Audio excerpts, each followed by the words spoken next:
Bom dia, senhores. O tema dessa semana será sobre a personalidade de Siddhartha Gautama, o Buda. Um tema extremamente interessante.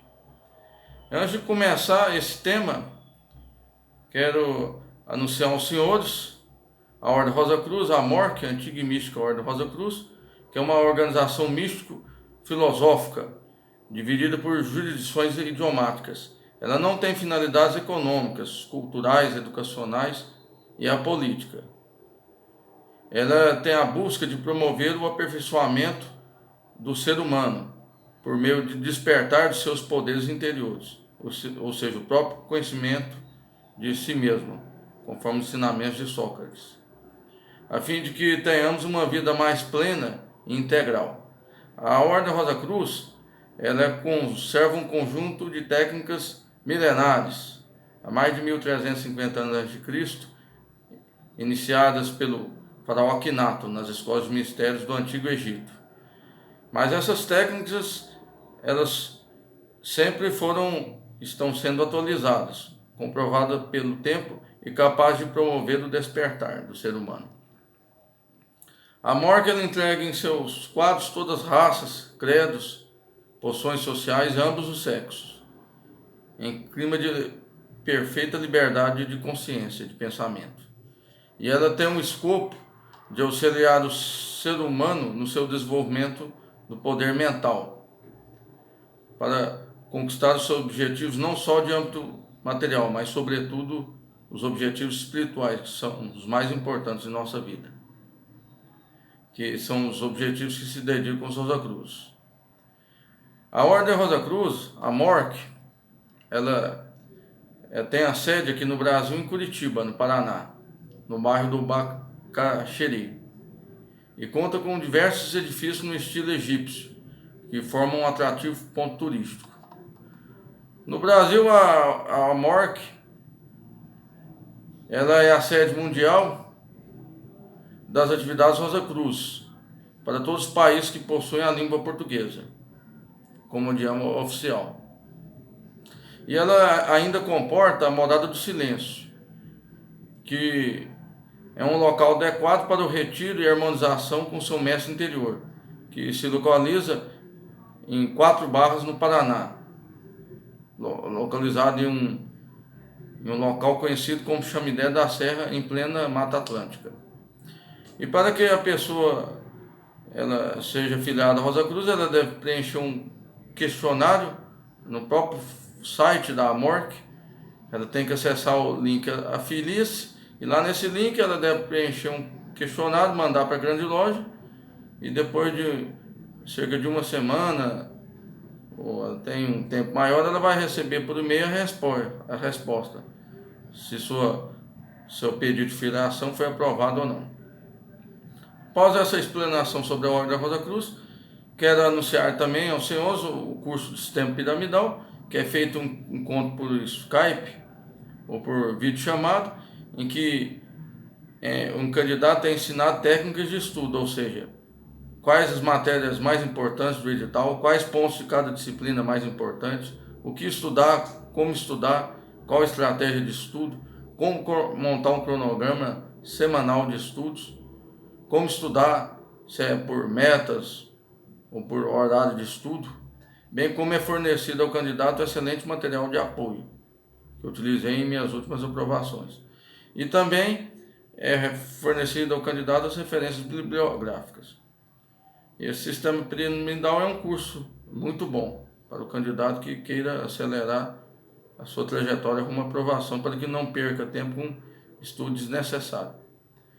E também temos o curso semestral de delegado de Polícia Civil Federal, em que são expostos videoaulas, material de estudo, que são exploradas questões objetivas, discursivas, de prova oral, questões práticas, pacote anticrime, por exemplo, a nova lei de abuso de autoridade e questões atualizadas, para que o candidato possa se preparar com afinco para os concursos de delegado de polícia, seja estadual ou federal. Também é fornecido nesse curso técnicas das principais peças na prova discursiva, bem como dicas para exame médico, psicotécnico e teste de aptidão física.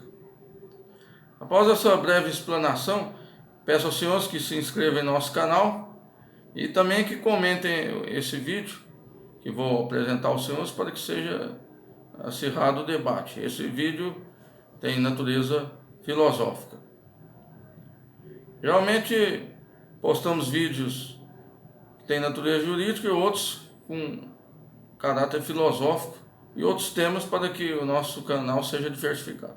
Então, o tema de hoje é quem foi Siddhartha Gautama, o Buda. O Buda ele viveu, chamado Siddhartha Gautama, por volta de 563 a.C. a 483, ou seja, cerca de 5 séculos a.C. E é conhecido como Buda. E ele se dedicou, ele renunciou ao trono, ou seja, ele é de uma família real, nobre. Ele renunciou ao trono para se dedicar à busca da erradicação das causas do sofrimento humano e de todos os seres. E desta forma, com base na sua experiência, ele encontrou um caminho até o despertar ou iluminação. Após ele ter encontrado a iluminação, ele se tornou um mestre cósmico e professor espiritual, fundador do budismo. Buda é um dos mestres cósmicos de maior renome que passou pela Terra, também é estudado pela Ordem Rosa Cruz, e ele preparou o caminho para a vinda do Mestre, Jesus Cristo. Preparou a humanidade para receber os ensinamentos do Mestre, de forma pretérita, para que realmente, quando o Mestre Jesus Cristo viesse, ele pudesse difundir com maior eficiência os seus ensinamentos. Por tradição, Buda ele deveria ter destinado por nascimento para a vida de um príncipe, por ser de origem de uma família real. Com a idade de 29 anos, Siddhartha ele saiu de seu palácio, de toda a sua opulência, sua riqueza, para encarar suas inquietações, pois ele não estava feliz com aquela vida de riquezas, de poder. Aquilo lhe representava um vazio, ao invés da opulência, da farta riqueza. Apesar dos esforços do seu pai para escondê-lo dos doentes, moribundos e do sofrimento presente no mundo, Siddhartha ele teria visto um homem velho. E quando seu cocheiro, Chandaka, explicou-lhe que todas as pessoas envelheciam, o príncipe partiu para as viagens para mais além do palácio. Nesses encontros, Buda avistou um homem doente, um corpo em decomposição e uma asceta. E essas visões o deprimiram de forma profunda, o que lhe deu motivo para o esforço de tentar superar a doença, a velhice e a morte através do ascetismo. Acompanhado por Chandaka, seu cocheiro, e por seu cavalo, Gautama deixou seu palácio para a vida de um mendicante. Siddhartha e um grupo de 5 companheiros liderados por Kaudinha tornaram a austeridade ainda mais as práticas yogas.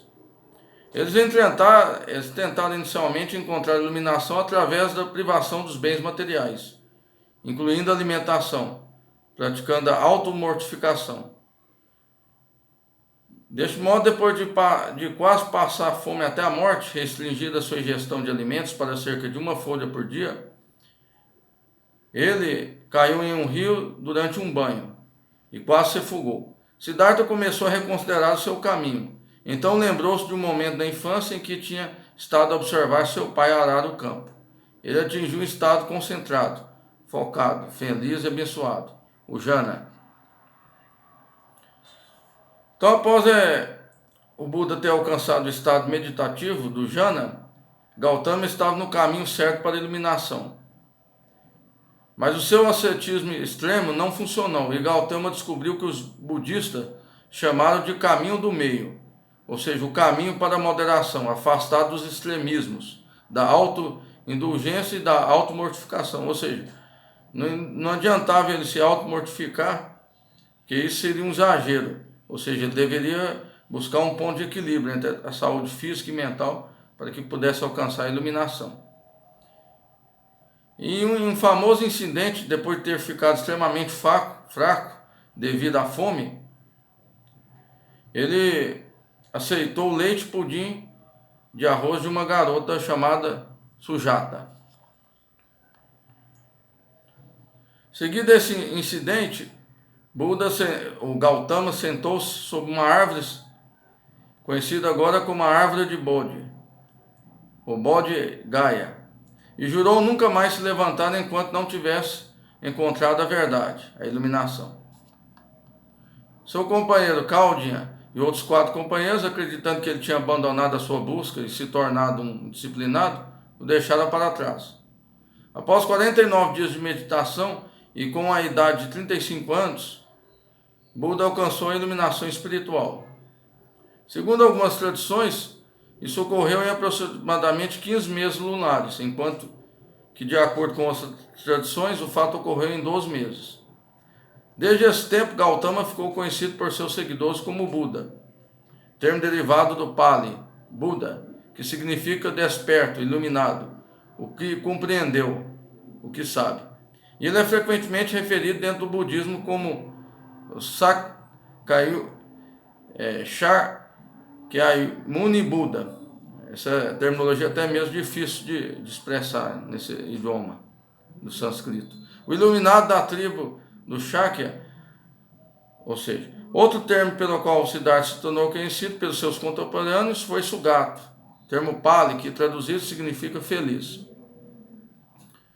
E de acordo com o budismo, durante a sua iluminação, Siddhartha compreendeu as causas do sofrimento e os caminhos necessários para iluminá-lo. Essas descobertas tornaram-se conhecidas como as 4 nobres verdades, que são o coração dos ensinamentos budistas. Com a realização dessas verdades, um estado de suprema liberação, o Nirvana, é acreditado ser possível ao alcance de qualquer ser. O Buda descreve o Nirvana como um estado perfeito de paz mental, livre de toda ignorância, inveja, orgulho, ódio e outros estados aflitivos. Nirvana é também conhecido como o fim do ciclo sansárico, em que nenhuma identidade pessoal ou limites da mente permanece. Ou seja, como Buda,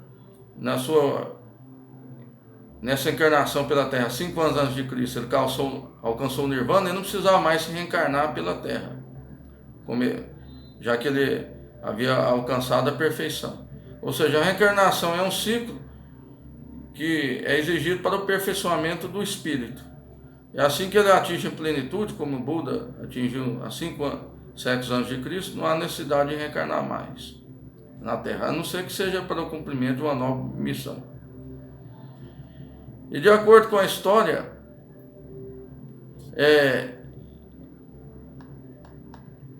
uma escritura escrita em Pali e outros cânones, imediatamente após sua iluminação, Buda debateu se deveria ou não ensinar o Dharma a outros. Ele estava preocupado que os humanos, tão fortemente influenciados pela ignorância, pela inveja, pelo ódio e pelos bens materiais, poderiam nunca reconhecer o caminho que é o profundo e é difícil de ser compreendido.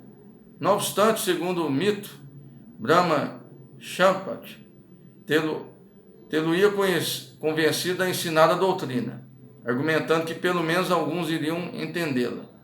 Buda, após isso, concordou em ensinar o Dharma. Assim sendo, após ter criado sua doutrina, o budismo, Siddhartha Gautama percorreu o país pelos 45 anos seguintes, difundindo-a. Teve grande aceitação por uma grande parte da população, no atual território da Índia e do Nepal, havendo episódios de professores de outras linhas, juntamente com todos os seus discípulos, convertendo-se em seus alunos. Também houve inimigos que tentaram detê-lo, normalmente brahmanes, que viam a sua religião e seu status social ameaçados pela nova doutrina, o budismo. Siddhartha enfrentou a oposição também do seu primo, Devadatta, que apesar de ter se tornado seu discípulo, posteriormente quis superá-lo e tomar-lhe o controle da Sangha. E Siddhartha morreu aos 80 anos de idade, na cidade Kushinagar, é difícil essa pronúncia, no atual estado de Uttar Pradesh, na Índia. Seu corpo foi cremado por seus amigos sob a orientação de Ananda, seu assistente pessoal, e as suas cinzas foram repartidas entre vários governantes para serem veneradas como relíquias sagradas. Então o Buda, ele foi um dos mestres cósmicos que preparou o caminho de Cristo para a vinda do Mestre, preparou a humanidade para receber os ensinamentos do Mestre. E ele, nessa encarnação há 5, 7 anos de Cristo, ele alcançou a perfeição, Nirvana, que é o estado total de paz e plenitude. Ou seja, o ser humano, a partir do momento que ele alcança o Nirvana, ele não precisa mais se reencarnar na Terra, por ter alcançado a perfeição e a libertação dos sentimentos inferiores, agregados à alma, como o ódio, o rancor, a inveja, a ignorância. E Buda deixou seu legado com a religião budista, que também possui seguidores aqui no Brasil e com maior influência na China, na Índia e no Nepal principalmente. Então, eram essas considerações que eu tinha a fazer aos senhores. Então, caso tenham gostado, deem um like e comentem também nosso vídeo, façam um comentário. E muito obrigado pela atenção de todos. Boa tarde.